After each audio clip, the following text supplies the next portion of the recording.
Grabe naman itong ano na ito. Travel history, okay lang sana kung hindi ka politiko eh. Kaya isipin niyo po ha. Okay, basahin muna natin yan. 2022, Spain, France, Netherlands, Tokyo, Japan. 2023, Hong Kong, USA, Switzerland. 2024, Singapore, Sapporo, Japan. 2024, Osaka, Japan, Switzerland, Netherlands, Belgium, Italy, Greece, Japan ulit.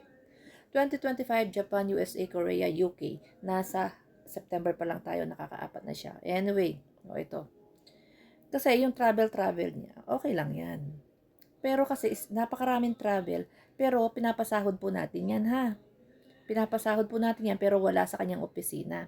Alam nyo dito sa mag-asawa na ito, hindi ako against sa kanila actually, no? Eh, hindi rin naman nila ako fan. Actually, nung una nga, mas, gusto ko sila.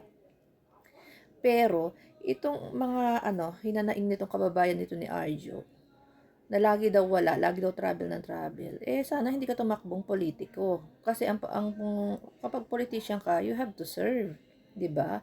Hindi yung pasyal ka ng pasyal. Kaya pag tinatanong ka, sasabihin mo, wala kang alam. Talagang wala kang alam. Eh, lagi kang wala sa, sa opisina mo. Lagi ka nasa ibang bansa. Eh, sana hindi ka muna tumakbong politician. In-enjoy mo muna yung pagiging asawa mo dyan sa iyong asawa. Anyway, ayan po, sa susunod, alam na natin, no? Alam niyo na. Ito'y hindi pa handa na magserbisyo sa inyo.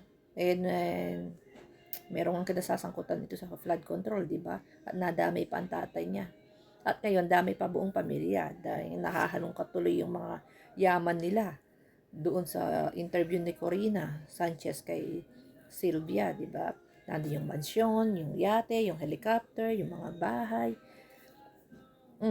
Bahay sa France ba or sa Spain? So, di ba?